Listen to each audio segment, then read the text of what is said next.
Tom Bower reveals the truth about Meghan's Highgrove visit, and it's worse than you thought. Tom Bower has spent 4 decades ripping the velvet curtains off the British monarchy, but what he just unleashed about Meghan Markle's quiet, backdoor return to Highgrove House isn't just another royal leak. It is an absolute nuclear detonation right in the heart of Buckingham Palace. We were told this was a tender, tear-jerking family reunion. A frail, 77-year-old King Charles, fighting cancer, finally opening his private sanctuary to hold his long-lost grandchildren for one peaceful afternoon. We were told the olive branch had finally bloomed. But according to veteran biographer Tom Bower, every single piece of that narrative was a calculated, weaponized illusion. What actually went down inside those iron gates over those fateful hours wasn't a family tea. It was a high-stakes, ruthless corporate ambush that left palace aides horrified, Prince William apoplectic, and King Charles realizing he had just walked directly into a trap. Bower didn't just breach the fortress, he brought the receipts, exposing a trail of leaked memos, broken non-disclosure agreements, and a desperate grab for royal currency that makes their Netflix documentaries look like a Sunday school play. If you thought you knew the limit of the Sussex drama, brace yourself. Because the true story of what Meghan Markle reportedly attempted to pull off inside Highgrove isn't just worse than expected, it might be the ultimate death blow to the House of Windsor. Hold on tight, because we are pulling back the curtain on the single ugliest hour in modern royal history. To understand the sheer magnitude of what Tom Bower has just uncovered, you have to rewind to the moment those tinted luxury SUVs rolled through the heavily guarded, discreet rear entrance of Highgrove House.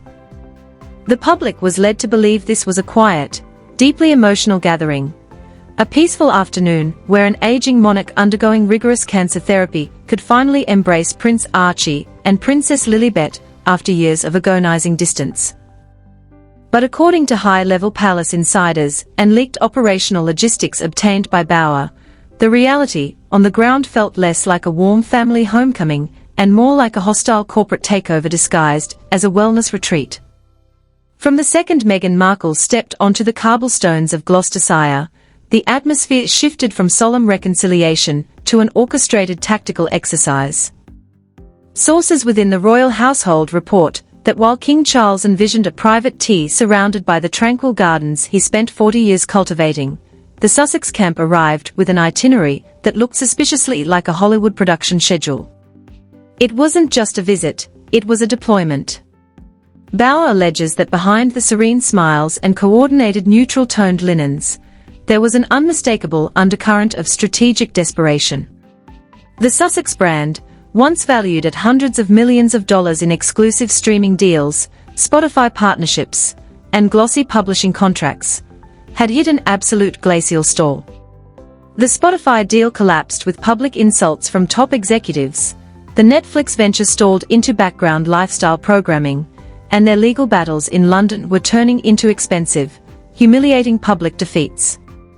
They didn't just want to see the king, they desperately needed the royal imprimatur. They needed the ultimate photo op of legitimacy to re-inflate a balloon that was losing altitude by the minute. And Highgrove was chosen precisely because it is the king's safe space, his emotional fortress, the one place on earth where Charles feels most unguarded. According to Bower's explosive findings, the Sussex team attempted to set terms before the tea had even been poured, allegedly presenting a series of implicit demands regarding future official security details, public branding rights, and formal recognition for their children's titles during future UK visits. Staff members who have served the household for decades reported feeling an immediate, sharp tension, observing that every gesture, every warm laugh, and every seemingly casual remark felt intensely rehearsed. It was a calculated move to capitalize on a vulnerable father's emotional exhaustion, banking on the idea that a sick king would sign off on anything just to hold his grandchildren's hands. But what Meghan and Harry completely failed to anticipate was that King Charles, despite his frail health and gentle demeanor, did not enter that room alone or unprepared. The king had quietly deployed an institutional shield that caught the Sussex team completely off guard, fundamentally altering the dynamic of the afternoon. Sitting right beside Charles for the entirety of the hour was Queen Camilla, acting not merely as a supportive spouse, but as an ironclad, indisputable witness. Bower's sources reveal that the Sussex camp had actively lobbied behind the scenes to keep Camilla out of the room, attempting to frame the gathering as an intimate bloodline reunion strictly meant for the king, his son, and his grandchildren. But Charles, well aware of how previous private conversations had been magically transcribed and transformed into lucrative memoir chapters and prime-time television interviews, refused to step into the room without a human recording device whose integrity could never be questioned by the American press. Camilla's presence was a masterclass in silent palace strategy. She sat quietly, taking mental notes, observing every interaction, and ensuring that no single word, sigh, or glance could be twisted into a false narrative later that evening. This single countermeasure threw a massive wrench into the Sussex operational blueprint. What was supposed to be an emotionally manipulative, one-on-one negotiation with a vulnerable monarch turned into a rigid, highly supervised formal audience. The warm, sentimental trap that had been so meticulously designed was suddenly neutralized by the presence of the one woman the Sussexes have spent years vilifying in the press. Bower notes that the sheer frustration in the room was palpable, with Meghan's carefully curated, serene exterior beginning to show visible fractures, as it became abundantly clear that no commitments regarding security funding, royal titles, or commercial endorsements were going to be granted under the table. The atmosphere grew so ice-cold that even the innocent laughter of the young children couldn't thaw the heavy, suffocating silence hanging over the tea service. The Sussexes had walked into Highgrove expecting a surrendered throne and a signed blank check of royal validation, but instead, they found themselves trapped in a masterfully executed institutional deposition. What makes this breach so uniquely treacherous, according to Bower's investigation, is the staggering contrast between the narrative sold to the global public and the cold, hard mechanics operating behind the scenes. For 6 long years, Prince Harry has paraded through British courts and American newsrooms, hammering home a single, unwavering narrative: the United Kingdom is far too dangerous for his family.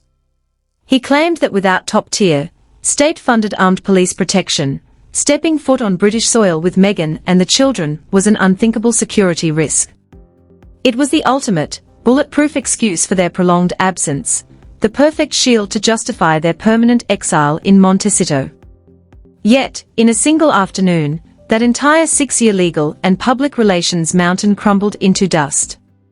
Meghan Markle and the children entered the country, traveled across the countryside, spent hours at Highgrove, and departed back to North America without a single security breach, without a single hostile protest, and without even a stray bystander capturing a blurry cell phone picture.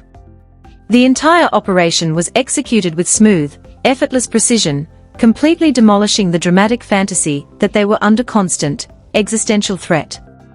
Palace security officials and former royal protection officers quoted in Bower's dossier points out the glaring hypocrisy, noting that if the danger was truly as severe as Harry argued in his high-profile court cases, executing a secret, cross-country transit with 0 incident would have been functionally impossible.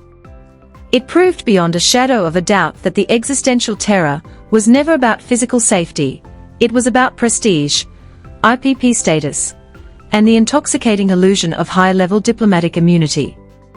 By successfully visiting Highgrove without a private army of state-funded guards, they inadvertently proved the palace's point, effectively destroying Harry's ongoing legal claims against the Home Office in one fell swoop. As the clock ticked down on that brief, excruciating hour, the fundamental nature of the visit became undeniably clear to everyone standing inside the walls of Highgrove House. The Sussexes were not there to heal an ancient family wound, they were there on a frantic sourcing expedition for their next commercial content cycle. They needed a fresh infusion of royal dust, a new chapter of royal proximity to pitch to Hollywood executives, who were rapidly growing tired of old grievances and recycled complaints. But as the teacups were cleared and the blacked-out SUVs pulled back onto the driveway to whisk them away toward a private airfield, the Sussexes realized they were leaving empty-handed.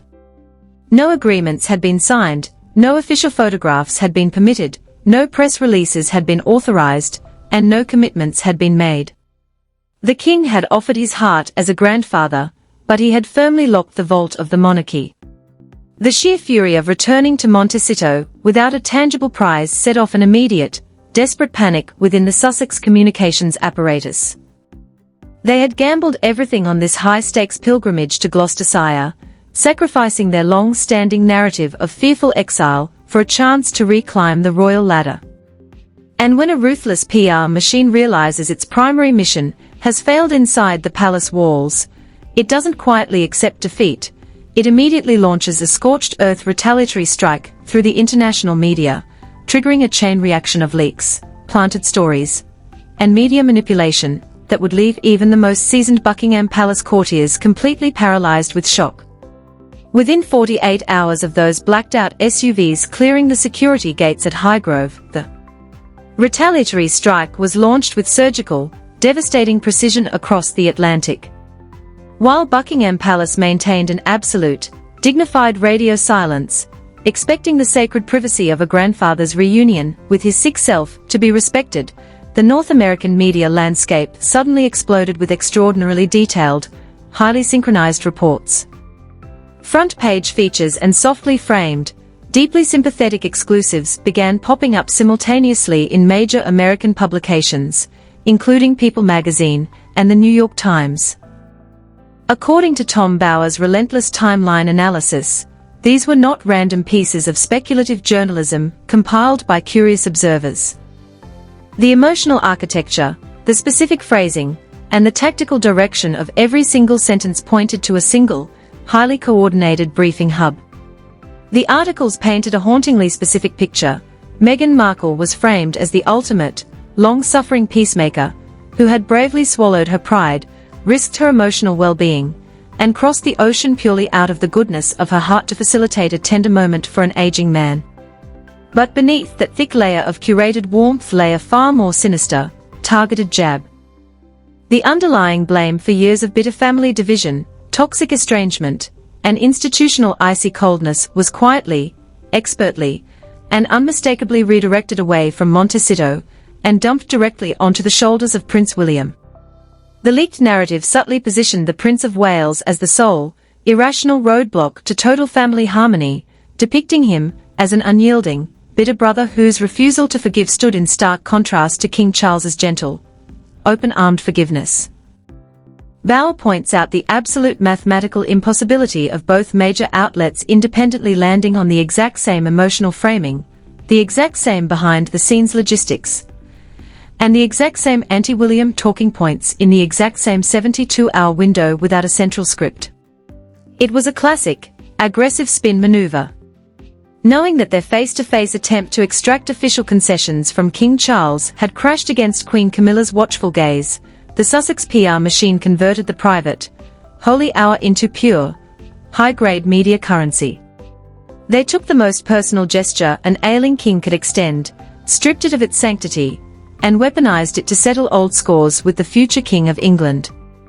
The absolute speed and ruthlessness of the leak sent shockwaves through the corridors of Buckingham Palace, transforming what was supposed to be a quiet step toward family healing into an unmitigated disaster of institutional trust. The reaction inside William's camp at Kensington Palace wasn't just anger, it was an absolute, cold fury that permanently altered the future of the British monarchy. According to Bower's sources, Prince William had vehemently opposed the Highgrove meeting from the very beginning, warning his father's senior advisers that opening the door to Harry and Meghan, even for an hour, was a catastrophic strategic mistake. William had spent years watching every private phone call, every quiet family gathering, and every emotional moment get systematically catalogued, reframed, and auctioned off to global media platforms for commercial gain. He saw the Highgrove invitation not as a noble act of fatherly love, but as an open invitation for a breach of security. When those sympathetic American articles dropped, confirming his absolute worst fears down to the exact syllable, William's stance hardened into an impenetrable wall. Senior courtiers report that the Prince of Wales firmly closed the book on his brother, declaring to his inner circle that as long as he has a say in the operational future of the royal household, Prince Harry and Meghan Markle will never, under any circumstances, be welcomed back into the institutional fold. The rift was no longer a temporary sibling rivalry, it had officially evolved into a permanent, total war, with the heir to the throne drawing a thick, unbreakable line in the sand. What makes this betrayal even more astonishing is the sheer level of duplicity surrounding the logistics of the trip itself, a detail that Bauer exposes with surgical clarity. In the days leading up to the Highgrove encounter, King Charles had extended a genuinely warm, deeply personal offer to his son, a secure, private suite inside Buckingham Palace itself. It was a father saying, "Stay under my roof, sleep in the home of your ancestors, and let us break bread together without the stress of commercial hotels and security logistics." It was an olive branch of monumental proportions. Yet, according to established royal correspondence, Prince Harry initially rejected the offer in writing, opting instead to maintain his distance. Then, in a bizarre turn of events just hours before arrival, Harry abruptly reversed course and tried to accept the palace accommodation. But by that point, the window had been firmly shut by palace administrators.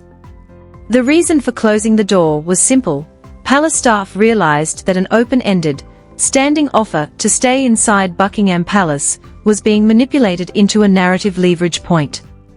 The Sussex team could use the offer to claim they were being reintegrated into the royal household, spinning headlines to inflate their commercial value back in California.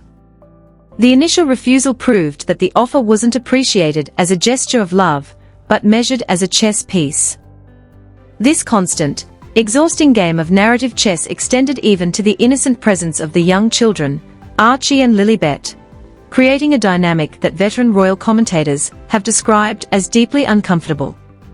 For 4 years, access to the king's grandchildren had been effectively withheld, turned into a rare, highly guarded commodity that was only granted when the conditions suited the Sussex brand strategy. Senior magazine editors and seasoned royal biographers quoted in Bauer's investigation did not mince words, openly using terms like emotional leverage to describe how the children's presence at Highgrove was deployed. The timing of bringing the children to Britain, just as their father lost his high-profile legal battles, and as their commercial deals were hitting rock bottom, felt to many palace observers less like a spontaneous family visit, and more like the strategic deployment of their most powerful emotional asset. The king, a 77-year-old man fighting a severe illness, was placed in an impossible position, where his natural desire to be a grandfather was pitted against his constitutional duty to protect the integrity of the monarchy. The sheer cruelty of using young, innocent children as bargaining chips in an ongoing war against the British press left palace courtiers visibly shaken. Yet, despite all the calculated spin, the meticulous PR briefings, and the aggressive media offensives, the trip ultimately highlighted a far darker, more personal reality that no amount of public relations management could hide.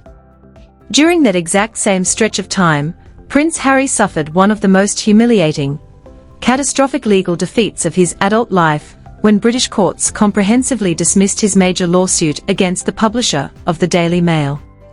Harry had poured millions of dollars, years of intense personal effort, and his entire remaining public credibility into this crusade, framing it as his life's ultimate mission.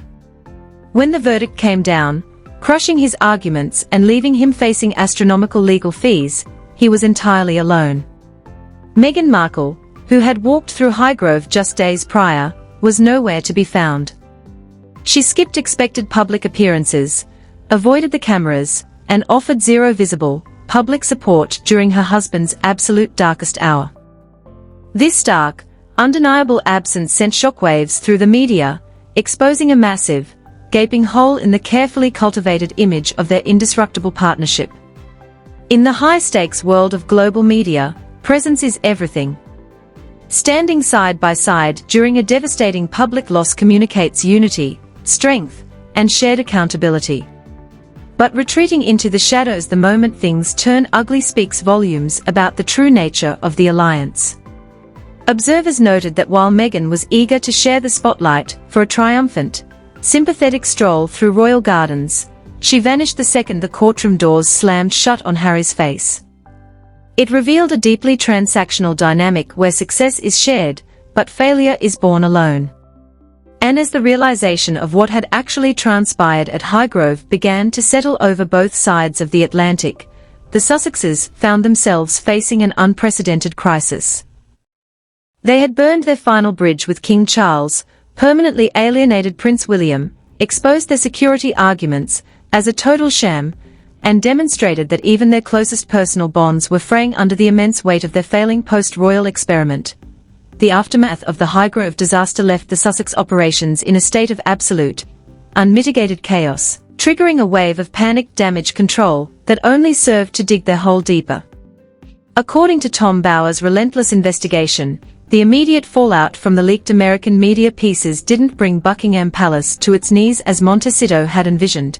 Instead, it triggered a total, permanent shutdown of all communication channels. The Palace Press Office, acting under direct orders from senior royals, effectively severed all informal ties with Sussex representatives. No more background calls, no more diplomatic back channels, and no more courtesy notices regarding future royal schedules.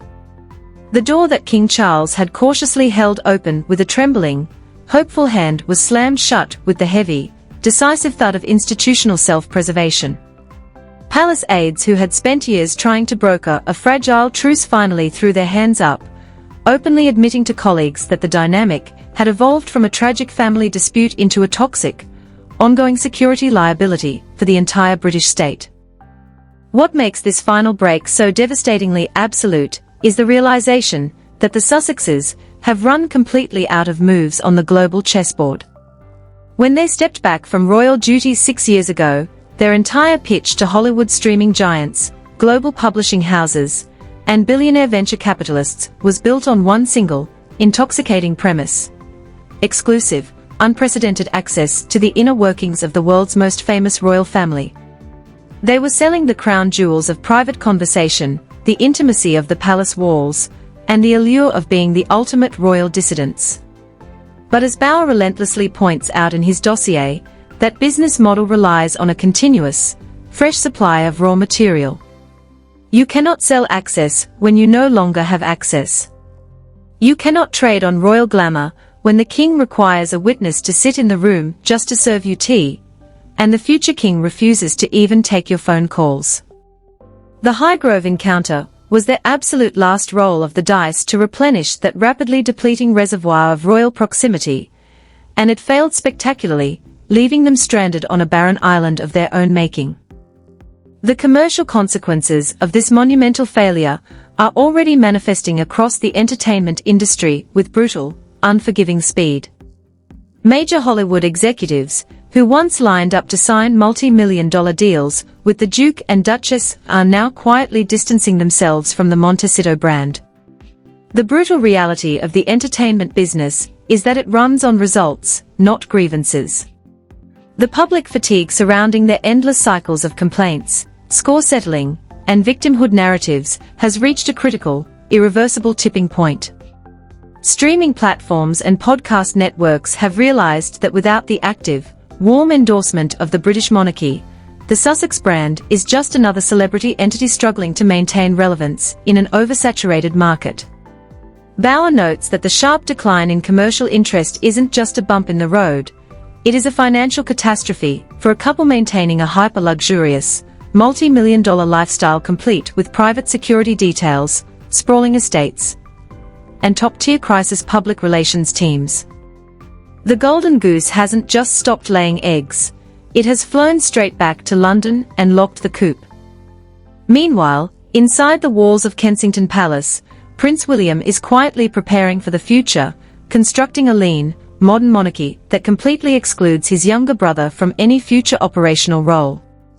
Sources close to the Prince of Wales indicate that William's vision for his eventual reign is one of absolute discipline, airtight confidentiality, and unyielding service to the nation, qualities he believes Harry and Meghan have systematically traded away for short-term media metrics and commercial gain. The days of brothers standing shoulder to shoulder at state occasions, sharing light-hearted moments in the public eye, or co-managing charitable foundations, are not just over. They have been completely erased from the operational blueprints of the House of Windsor. William has drawn a line so deep and so wide that even the eventual ascension of a new king will not bridge the chasm. The exile is no longer temporary. It is an permanent, structural reality of the British state. What Tom Bower's explosive revelations ultimately illuminate is a deeply tragic, self-inflicted downfall of Shakespearean proportions. Prince Harry was once the most beloved royal of his generation, a charismatic, war-tested prince who connected with the global public with an effortless, genuine warmth that money could never buy. Meghan Markle entered the royal family with an unprecedented wave of global goodwill, hailed as a refreshing, modern breath of fresh air capable of revitalizing the monarchy for a new century. They held all the cards, enjoyed the unconditional love of a grandfather who happened to be the sovereign, and possessed a platform of influence that most world leaders could only dream of possessing. Yet, driven by an insatiable desire for total control, personal score settling, and short-term commercial gratification, they systematically dismantled every bridge, betrayed every confidence, and weaponized every private gesture until there was nothing left standing around them except the empty echo of their own grievances.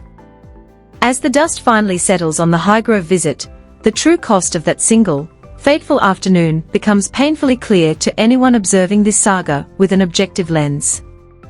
King Charles got his brief, fleeting moment with his grandchildren, but he paid for it with the painful, final realization that his son cannot be trusted with the simple privacy of a family home.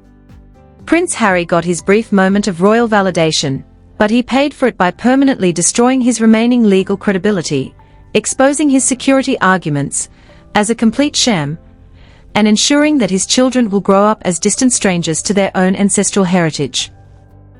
And Meghan Markle got her sympathetic headlines in the American press, but she paid for it by solidifying her reputation among palace courtiers, royal biographers, and millions of global observers as the ultimate, unyielding architect of family division. The story of the Highgrove visit isn't just another chapter in an ongoing royal soap opera.